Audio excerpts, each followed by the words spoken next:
Hello, America. I'm Mark Levin, and this is Life, Liberty, and Levin Saturday. Thank you for being here. Look, I wanted to open tonight's show talking about the Iran war, but I have decided to save that for tomorrow night's show, Sunday. Why? Because we need to discuss a grave danger that will extend beyond the Iran conflict, no matter how long that conflict may last. And it's even more complicated and in many respects, even more dire. And I'm talking about the enemy within. What do I mean by the enemy within? Let's turn to Abraham Lincoln. That is a phrase that has been said to have been his based on a speech he gave in 1838 when he was 28 years old. It was a speech to the Young Men's Lyceum of Springfield, Illinois, the perpetuation of our political institutions. He was unknown, obviously, through the country at that time, but he had already made a name for himself in Springfield, Illinois. And this speech was published by the local paper there, and it slowly appeared in publications across the country. And let me tell you what he said in part, because I always think history is a good guide, particularly when we're dealing with great statesmen and great events. He said, as a subject for the remarks of the evening, the perpetuation of our political institutions is selected. Our institutions, their perpetuation. He said, in the great journal of things happening under the sun, we, the American people, find our account running. Under date of the 19th century, the Christian era. We find ourselves in the peaceful possession of the fairest portion of the earth, as regards extent of territory, fertility of soil, and salubrity of climate. We find ourselves under the government of a system of political institutions, conducing more essentially to the ends of civil and religious liberty than any of which the history of former times tells us. We, when mounting the stage of existence, found ourselves the legal inheritors of these fundamental blessings. We toiled not in the acquirement of establishing them. They are a legacy bequeathed to us by a once hardy, brave, and patriotic, but now lamented and departed race of ancestors. Theirs was the task, and nobly they performed it, to possess themselves, and through themselves us, of this goodly land, and to uprear upon its hills and its valleys a political edifice of liberty and equal rights. 'Tis ours only to transmit these, the former, unprofaned by the foot of an invader, the latter, undecayed by the lapse of time and untorn by usurpation, to the latest generation, that fate shall permit the world to know. This task of gratitude to our fathers, justice to ourselves, duty to posterity, and love for our species in general, all imperatively require us faithfully to perform. How then shall we perform it? At what point shall we expect the approach of danger? By what means shall we fortify against it? Shall we expect some transatlantic military giant to step the ocean and crush us at a blow? Never. All the armies of Europe, Asia, and Africa combined, with all the treasure of the earth, our own excepted, in their military chest, with a Bonaparte for a commander, could not by force take a drink from the Ohio or make a track on the Blue Ridge in a trial of 1,000 years. At what point, then, is the approach of danger to the expected? I answer, if it ever reach us, it must spring up amongst us. It cannot come from abroad. If destruction be our lot, we must ourselves be its author and finisher.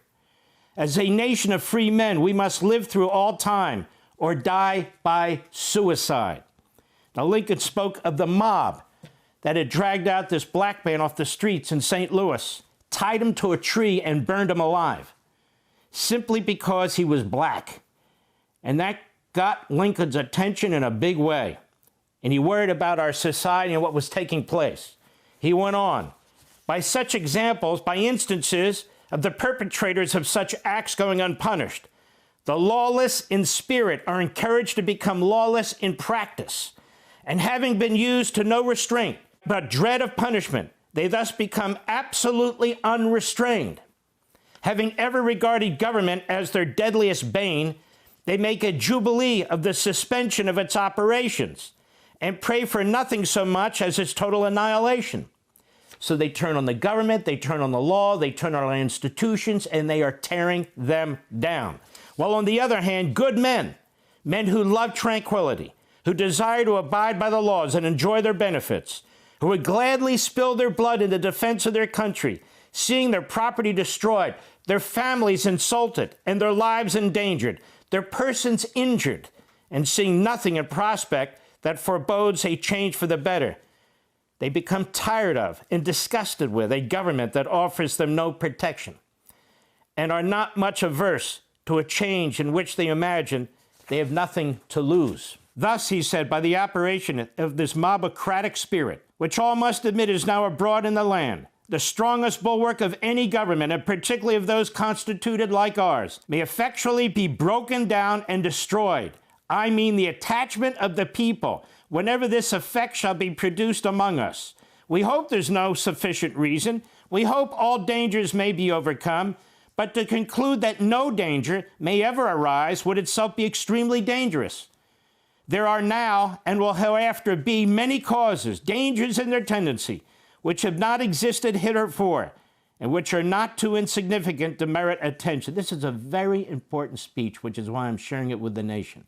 Most people have not read it. Most people weren't taught about it.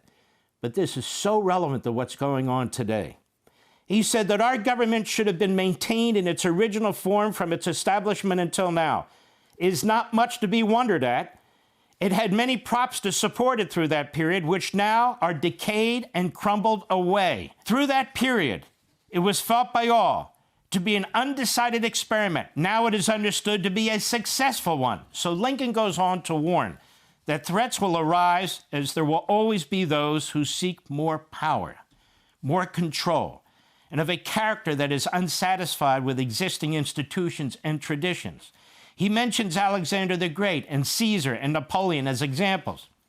And Lincoln says, is it unreasonable then to expect that some man possessed of the loftiest genius, coupled with ambition sufficient to push it to its utmost stretch, will at some time spring up among us?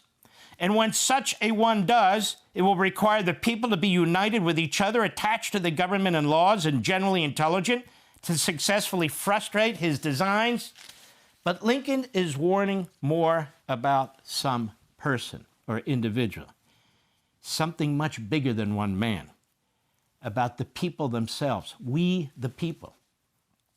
He says, the pillars of the Temple of Liberty, and now that they have crumbled away, the temple must fall unless we, their descendants, supply their places with other pillars, hewn from the solid quarry of sober reason. Passion has helped us, but can do so no more.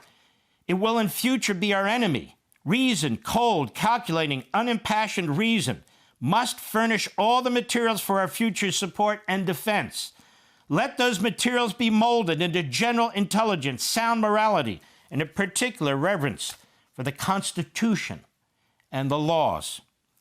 So what does that have to do with anything? Now, many of you, because you're smart out there, you already figured it out. It has to do with everything.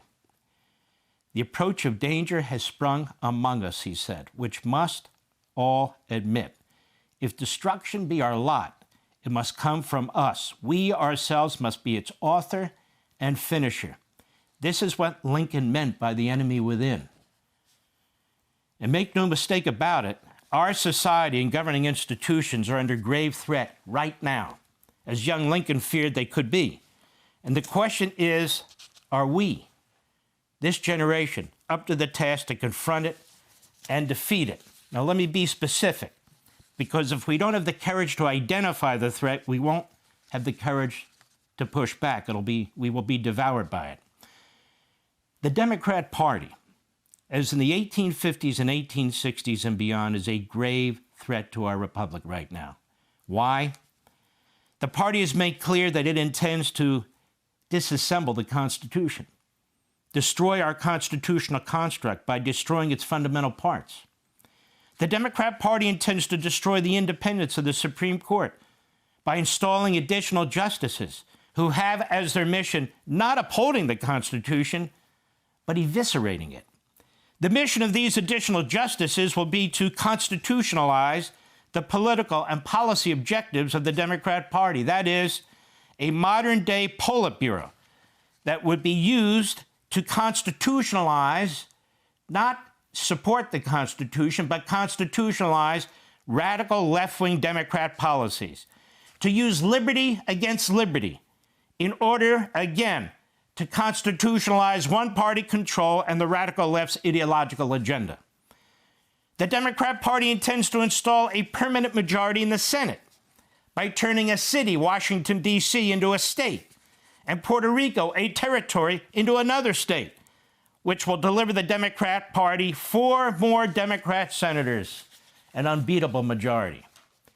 The Democrat Party intends to change the House of Representatives through massive gerrymandering. Democrat-controlled states have done this in the most radical ways to ensure that tens of millions of Republican voters and independents are disenfranchised. We have never seen anything like this. The 6 New England states, Connecticut, Maine, Massachusetts, New Hampshire, Rhode Island, and Vermont. Of those, there's only one Republican senator, Susan Collins, and all 32 House seats are held by Democrats. New England, the birthplace of America. In California, there are only 7 House Republicans, but 43 Democrats. And when they're done, there will be only 4 House Republicans. As you know, in Virginia, if the unconstitutional referendum is not overturned, there will be 10 House Democrats and 1 Republican. And despite the Democrat propaganda, the numbers don't lie. The fact is that the Democrats are much more effectively disenfranchising millions and millions of Republicans across the country in virtually every blue state. And somehow in the 2020 census under the Biden regime, there were undercounts in Republican states and overcounts in Democrat states, costing the House Republicans up to 7 seats. The Democrat Party has intentionally opened the border to tens of millions of illegal aliens to further increase its numbers in the House and to influence the Electoral College. The census counts people, not citizens, unfortunately, in determining state populations. The blue states are hemorrhaging citizens to red states as a result of their policies. Approximately 61% of illegal aliens are concentrated in just 20 major cities. Over 90% reside in metropolitan areas. Nearly 60% of all illegal aliens live in blue states. And yet, the Democrats seek to destroy the Electoral College, with blue states agreeing to assign their Electoral College votes to Democrat presidential candidates if they win the nationwide popular vote, even if their own state voted for the Republican, which is blatantly unconstitutional. You can't amend the Constitution from a state compact, but they don't care. Plus, if they control the Supreme Court, it won't matter, will it? And of course, the Democrats have been itching to eliminate the Senate filibuster. That way they can push through, just with a simple temporary majority, anything they want. And they got a lot in mind. There is nothing the congressional Republicans would be able to do about it. And the Democrats want to further change the national election laws, as they have tried in every term, to ensure they never lose elections. The courts, the presidency, the Senate, the House, the electoral process. This is as grave a danger as this country has ever seen, which I spent time quoting Abraham Lincoln. The enemy within, the threat from within.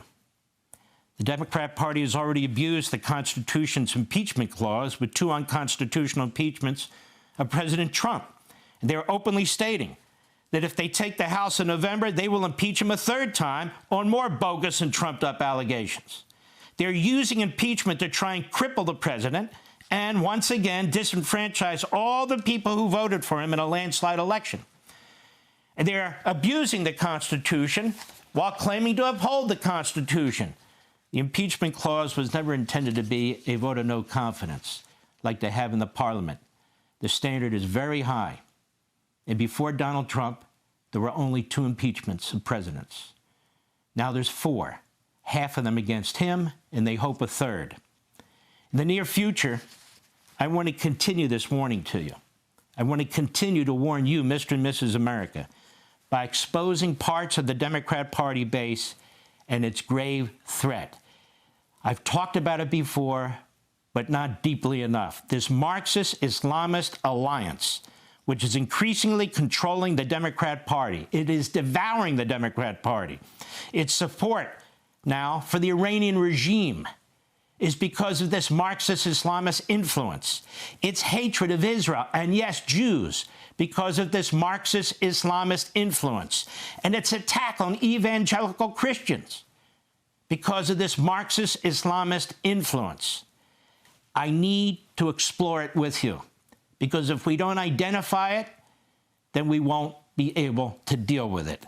And then there's the woke right, what I call the neo-fascists. Woke right being R-E-I-C-H, who are at one with the Democrat Party in this Marxist-Islamist alliance in their hate of our constitutional republic, their hate of our economic system, the hate of our history, and the hate, yes, of our military. They support our nation's adversaries, as do the Islamists and the Marxists, the Bernie Sanders, the Mandami, and the others. They are actively working to undermine the president, MAGA, conservatives, and the Republican Party, while claiming to represent them all. And this woke right has an ally also in the American media, who keep promoting them, who keep claiming that MAGA, that the Trump base is split. Yet poll after poll shows 90%, 92%, 100% of the Make America Great Again movement, MAGA, backs the President of the United States and our war with Iran. But it doesn't stop the media, populated by Democrats and Islamists and Marxists, to continue to push the narrative to try and undermine the president, undermine the war effort in service to the Democrat Party and their different forces and movements within it. And again, I will address that rather substantially in the coming week or two. Tomorrow night, I want to get back into Iran because that's also important too. We'll be right back. Be sure to like and subscribe for all the Fox News latest on YouTube and catch full shows streaming now on Fox One.